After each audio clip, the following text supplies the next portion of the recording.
The best way you can support me is with a simple subscribe. Subscribe to my channel for more content like this. Mr. TALIAFERRO TV. All right, a conversation came up because of Michael Jeffrey Jordan. Many believe is the greatest basketball player of all time. I'm with you in that conversation for now. Michael Jordan was asked by some kids. He was doing a camp or he was doing some, talking to some kids. Michael doesn't come around often. So when you get the GOAT around you, of course, people are going to get questions off that they don't get to ask him that often because you just don't post his playing career. Michael likes to keep the mystique about him. And I get it. Again, the greatest basketball player of all time. He doesn't want to be a guy that you can just see as a commentator. He's too much of a businessman. He's an owner of a basketball team. He doesn't let business get in the way of maybe commentating or being a pleasure, right? And just giving his analysis on the game, because who better to talk the game of basketball than Mike?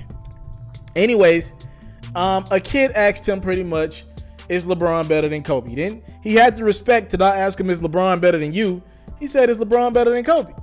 And Mike was like, last time I checked, 5 rings are better than 3. That's pretty much symbolic of the fact that Kobe Bryant has 5 NBA championships. LeBron James currently only has 3. I want to put an asterisk. LeBron James is still in the back end of his prime going after rings. So we'll see how many LeBron has at the end of the day. It's not looking good right now for him to get number 4 the way the Golden State Warriors are currently constructed.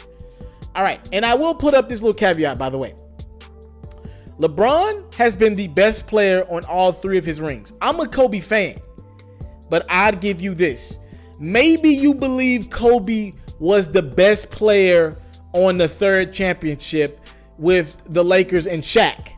So maybe you believe Kobe, that last ring, I think they beat the Nets that year, if I'm not mistaken. Maybe you believe Kobe was the best that year, and I'll give you that. Even though Shaq probably was better. Kobe didn't get the MVP. Shaq got the Finals MVP. Maybe you believe in your heart of hearts Kobe was better. He was definitely the best guy on the 2 he won against the Orlando Magic, then back-to-back with the Boston Celtics in the later part of his career. So Kobe has probably been the best player on 3 championships. LeBron has been the best guy on all 3 of his championships by far. Right? Just want to put that caveat out there.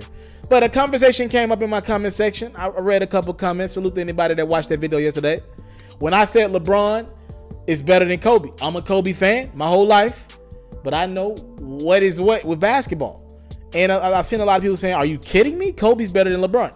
And I want to preference these comments to you by saying, I get why you said that. The name of this video is, I get why you said Kobe Bryant is better than LeBron James. I get it.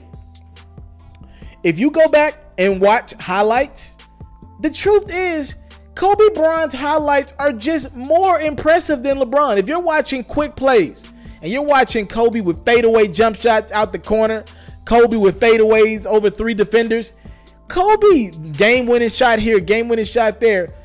Kobe Bryant's highlight reel in a quick 2-minute clip. If you had a 2-minute clip of what Kobe Bryant did in his career and a 2-minute clip of what LeBron James did in his career, Kobe's is more impressive.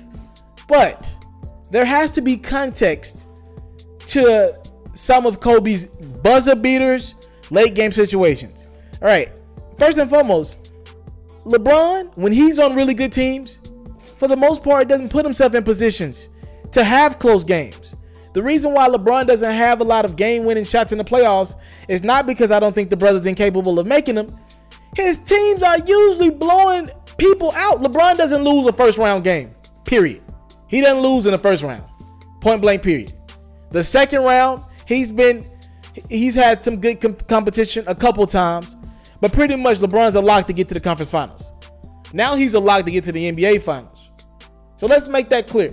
LeBron's teams, notoriously in the regular season, they're blowing teams out. Remember, he was on 67 and 15 Cleveland Cavalier teams, and that was when it was just him and everybody else. LeBron's teams usually blow people out. So he's not in those late game situations like Kobe is. The second thing about LeBron and Kobe, you have to watch tape. And really, you can't just watch a highlight. You got to watch some tape and see how LeBron impacts a basketball court. Maybe LeBron's best plays weren't him making a 3 over 2 guys. Maybe it was LeBron James, because of who he is on the basketball court, creating a wide open 3-pointer after he passed it to the point guard and the point guard got it to a corner shooter. Those are LeBron's best impacts. Understanding this game of basketball better than Kobe did. And it's not a knock against Kobe. I told you I'm a big Kobe fan. But LeBron's best plays, you can't put them in like a 2-minute highlight because they're boring. It might be a pass to somebody who passed it to a guy who shot a 3. LeBron's best plays, you remember, on 2K when it's like the pass to assist? That's probably LeBron's best plays, pass to assist. Or maybe an assist himself. So those are not the things you just put in little quick highlights. LeBron's best plays aren't the game-winning emphatic dunks or threes. You also have to put into account the fact that some of these shots that we praise Kobe Bryant are because no other guy at his level felt comfortable taking such bad shots. Ever think about that? If Kobe's taking a game-winning shot over 3 defenders, something might be wrong. If you felt comfortable leaving 2 guys open, if neither one of the guys can make a 3-pointer wide open, if either one of the 2 guys on the court with you at the point guard position and at the forward position can make a 3-point shot to win a game, maybe they shouldn't be in the NBA. I see maybe 1 guy per team, but 2 guys? So keep in mind, a lot of the shots LeBron didn't take and the ones Kobe took were because Kobe, come on now, Laker fans, Kobe fans, let's not act like our guy wasn't a little selfish. A little is probably understating that. So I just think LeBron's greatness goes deeper than just highlights and clips. I'm telling you, if you go back in time and watch them highlights, Kobe has more moments than LeBron James. But the reason why LeBron doesn't have a lot of moments is because he didn't let himself get into situations like that. And I think that's very valuable when you're having that LeBron James, Kobe Bryant conversation. I get it. Listen, man, Kobe, his highlights, I love watching old Laker games.